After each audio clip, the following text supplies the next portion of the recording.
Ce shiur est dédié pour Refoua Shema rapide et complète de Raphaël Prosper Pérez Saoud, Ben Sultana Partouche, Bezrat Hashem. Alors la question de Israël.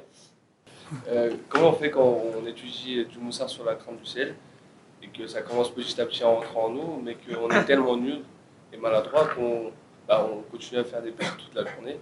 Volontairement ou involontairement? Involontaire. Involontaire, bon. Et que du coup ça nous touche quand on fait une autre Alevatana par-ci, par-là. Bon, regardez, je vais expliquer un truc qui est super basique. Les gens ont tendance à croire que le Sahara, c'est un petit nain. C'est nous les petits nains. Le Sahara, c'est pas Goliath, c'est la puissance 100. Goldorak, un géant. C'est l'ange de la mort. C'est l'ange du mal. Il a 3 noms. Il a Yetzerara, c'est le mauvais penchant, il vient nous tenter de nous pécher. Après, il a, faut pas dire le nom, c'est Sat et puis An, d'accord? Ça veut dire le mot en hébreu, l'astin, il accuse dans le ciel. Et après, c'est le même. Il a le nom Malachamavet, l'ange de la mort. Il vient, ou Chassé Shalom, il prend l'âme, ou il fait souffrir. Mais c'est un ange. Il a toutes les forces du mal, de la Touma avec lui, c'est énorme, et nous, on est nuls. Donc, il ne faut pas dire, ah, ok, allez, je fais tchouva, maintenant je deviens parfait, et tout ira bien. Non. Sheva, Ipol, Tzadik, Vakam. C'est le Tzadik qui tombe et se relève. Tomber, c'est normal. Celui qui croit qu'il va réussir à faire tchouva et tout ira bien, ça ira, il va tenir bon, il se plante. Et qu'est-ce que ça va faire? Le Sahara va gagner beaucoup plus. Parce que le péché, c'est le péché.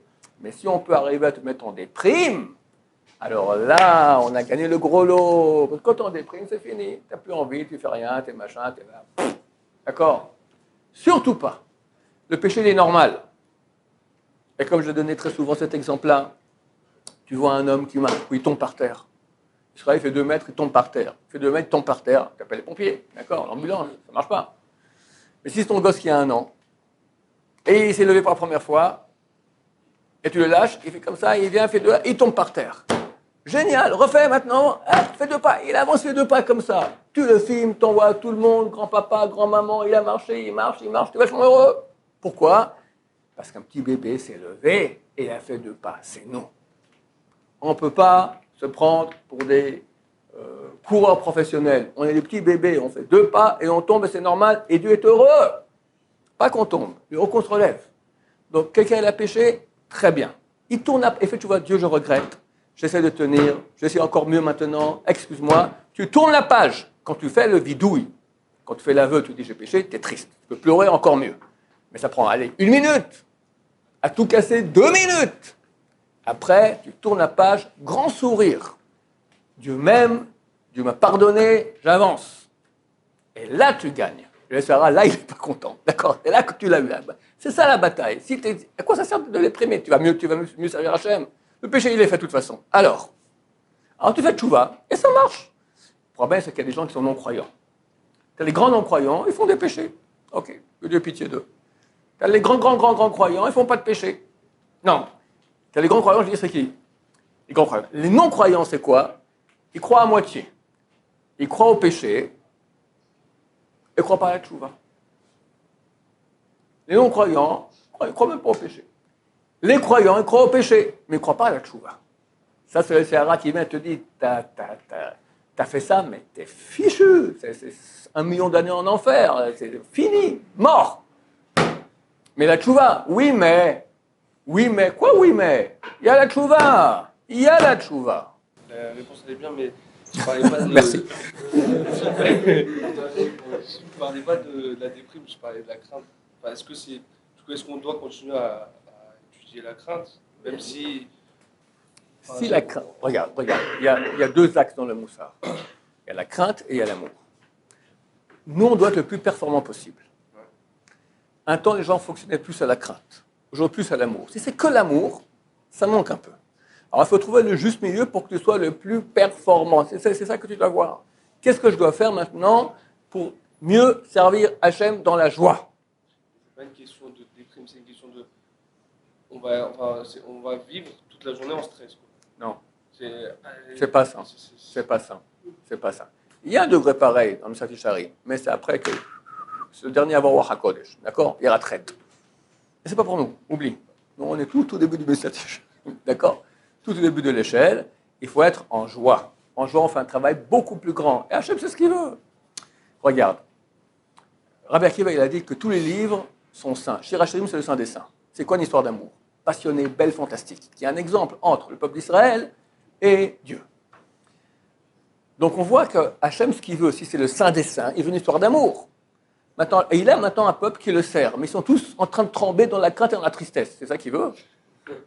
Imagine que tu te maries maintenant, et on t'a dit il faut faire avec sa femme, il faut être super attention, rigoureux, il faut faire attention à ce que tu dis, pas la blesser, être gentil, tout ça. Tu rentres à la maison, tu es tout comme ça. Tout ce qu'elle dit, tu dis oui, d'accord, tu lui donnes en tremblant le bouquet de fleurs avant Shabbat, tu fais une petite blague, histoire parce qu'il faut faire des blagues, d'accord.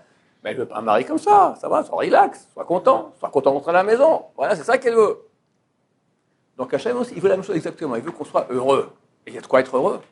Surtout quelqu'un qui maintenant, qui a été un Batchouva, et en Israël, et dans la Torah, à la Yeshiva, s'il fait après, on va lire dans 10 jours, Parashat Kitavo, 98 malédictions, les pires, tout notre exil, la Shoah, tout, terrible. Et au milieu, c'est penser une phrase. Parce que tu n'as pas servi l'Éternel, ton Dieu, dans la joie. Parce que tu n'as pas servi l'Éternel, ton Dieu, dans la joie. T'imagines? C'est le mitzvah. C'est la base de tout. Dans la joie. Même en Elul. Et c'est des grands jours, comme j'ai dit l'autre jour. Rosh Hashanah, Dieu viens. Je te donne le secret maintenant pour passer. C'est un jugement terrible. Hein? Les gens pour Rosh Hashanah, ils s'en foutent. Hein. Il a un redressement fiscal, ça peut être 200 000 euros ou je sais pas quoi, ou n'importe quoi. Un jugement dans 3 semaines. Il ne dort pas la nuit. Vous dormez bien tous maintenant. Rosh Hashanah, c'est dans 3 semaines. On dort très bien. C'est bien pire. Donc il faut se préparer. Attends, quelqu'un qui m'a dit, il y a un tuyau. Le juge, je sais pas moi, quand il voit quelqu'un qui prend des bananes, tout de suite il lui fait un rappel. Tu lui dois tout. Dieu nous dit maintenant, il y a un truc, tu sonnes du chauffard, mon cher ami, tu fais tchouva à ce moment-là, ça y est, je t'efface tous les péchés. Tu fais tchouva pendant le chauffard, c'est un secret qu'on a reçu, et on a ces 10 jours de pénitence, on finit par Kippour, tu n'as qu'à dire à Dieu, je regrette. Il y a un midrash qui dit, il y avait un roi dans une ville, chacun avait ses ordures à la maison. Dieu lui a dit, sortez toutes vos ordures. Le roi a dit, sortez vos ordures, mettez tout dans la rue. Toutes les ordures, toutes les saletés, tout ça, vous sortez le linge sale, tout dans la rue. Et moi, je passe avec la voirie, on prend tout et tout est propre. C'est Yom Kippour. Vas-y, dis toutes les bêtises que tu as fait cette année. J'ai fait ci, j'ai fait ça, et j'ai fait ça, et je regrette, et j'ai fait ci, et je regrette, et je prends sur moi d'être plus fort et de tenir tout ça. Dieu prend tout et t'efface tout. Est-ce qu'il y a un jour plus beau, plus grand que ça? On doit aller en joie dans ces jours. Alors, le côté qui est un peu crainte, c'est pour empêcher que les gens soient trop... C'est les vacances, et les vacances continuent, hein. Comme on dit... relax, quoi. Non, il y a une tension, mais une tension de bonheur. Comme quelqu'un il va se marier. Tu as vu un mari 5 minutes avant, il est en super tension. Mais il est malheureux. Tu veux peut-être qu'on annule le mariage? Non, il est très heureux. Il est heureux en tension. On doit être comme ça. Une tension positive. Je vais maintenant rencontrer Hachem à Rosh Hashanah. C'est un jour de lumière. Il n'y a pas de lumière plus grande toute l'année qui descend qu'à Rosh Hashanah. Je vais le voir maintenant.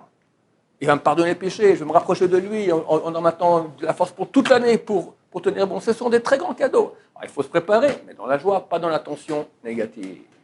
Est-ce qu'il est possible qu'à Kippour, Dieu ne pardonne pas à quelqu'un? Oui, s'il ne fait pas de tchouva. Maintenant, c'est vrai qu'il y a 2 tchouvas. La tchouva de crainte, tchouva par amour. Tchouva par amour, ça change les péchés en mitzvot.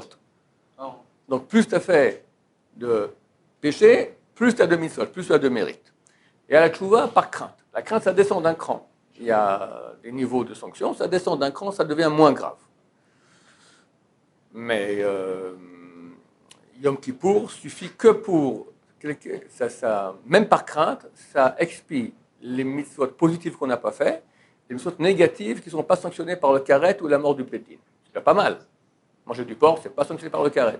Mais Shabbat, par exemple, toutes les interdictions sexuelles, tout ça c'est sanctionné par le karet ou la mort du bédin. Ça, si tu as fait le choix par crainte, alors, Yom Kippour, ça descend. Ça veut dire que ça devient moins grave, mais ce n'est pas suffisant. Il faut encore Hashoua, soit de la souffrance, soit étude de Torah. Et tzedaka. Tzedaka aussi, c'est comme un bouclier. D'accord? Mais étude de Torah, c'est à la place de la souffrance. Oui. C'est injuste, hein, parce que vous avez dit vous-même que le Yitzhak a des années-lumière depuis fort. Et alors, si je vais à Paris, il n'y a pas de temps à Paris, tout de suite. Bon, il y a des monde va chez les gens, chez les goy. Qu'est-ce qui est injuste? Que le Yetzer est très grand et que nous on est petits? C'est vrai. Mais c'est injuste pour les Sarah. Pourquoi? Parce que nous on a un Dieu avec nous. Non, mais Alors, si qui les est gens plus fort? n'utilisent pas, Hein? mais si on a un goy, c'est pas Dieu. Tu vois, à Paris, il n'y a pas Dieu, il n'y a personne. Dieu est partout. Ah, bah, pas à Paris alors. Et aussi à Paris. Même à Paris. Dieu est partout. Regarde combien. Je crois qu'il n'y a pas de ville au monde et autant de balais Tchouva qu'à Paris. Tu m'entends? Ouais, mais parce que c'est rare, hein, c'est comme le pétrole, ça. C'est parce qu'il y a. Non, Rachel. Je n'ai pas compris l'heure. Le pétrole. Il y a peu de pays au monde, il n'y a aucun pays au monde et autant de balais Tchouva, peut-être en Israël, qu'en France, en pourcentage en tout cas. Et à Paris, bah, il y a beaucoup de gens qui font Tchouva, Baruch Hashem. Oui. Pardon? Si vous avez dit on devait être joyeux et tout, on devait faire la fête, on jeune. Je n'ai pas dit qu'on fait la fête. Ah ouais, non, là, On fait la fête. fête. On fait la fête. Tu sais quoi? Imagine, Raphaël, tu arrives maintenant à ton mariage, sous la choupa, tu rentres tout ça avec la musique, tin, et tu manges maintenant un melon ou un steak. Tu fais la fête, tu rigoles avec les copains. Eh, d'accord, la rigolade. C'est solennel. On se marie maintenant, il y a la shrina. Hein? C'est tellement solennel en ce jour-là qu'on est tel. Dieu vient. On est unis, on est comme des anges. On s'unit avec Hachem. C'est très grand, c'est très beau, c'est très beau, c'est très grand. C'est une autre joie. C'est pas la joie du corps, c'est la joie de l'âme. Comme sous la choupa. Sous la choupa, il y en a qui jeûnent toute la journée. Ils arrivent sous la choupa en situation de jeûne. Et ils sont contents, bien qu'ils jeûnent. Sur Rosh Hashanah, on se base que sur le futur. On oublie tout ce qu'on a fait et on se base que sur le futur. Et que le Inyan de Rosh Hashanah, c'est pas la tchouva. Non, ouais. Alors, vous avez dit quand même, on fait le tchouva pendant le chauffard à Rosh Hashanah. À Rosh Hashanah, on ne rappelle pas les péchés, parce que c'est un moment de rigueur céleste terrible. Ce n'est pas le moment de rappeler les péchés. Dieu vient en tant que roi, créateur et juge du monde. On dit qu'il est notre roi. C'est notre roi, on est des serviteurs, on le proclame roi. Et à ce moment, il y a une lumière très très grande qui descend sur nous.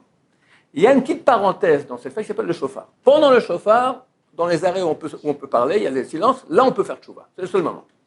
Dès Rosh Hashanah, cette grande lumière qui est venue sur nous nous donne la possibilité de faire mieux tchouva. Et là on nous laisse maintenant encore 8 jours, après Rosh Hashanah, c'est 2 jours, il reste 8 jours des 10 jours de pénitence, jusqu'à la Neila de Kippour, où là c'est la tchouva à fond, on rappelle tous les péchés.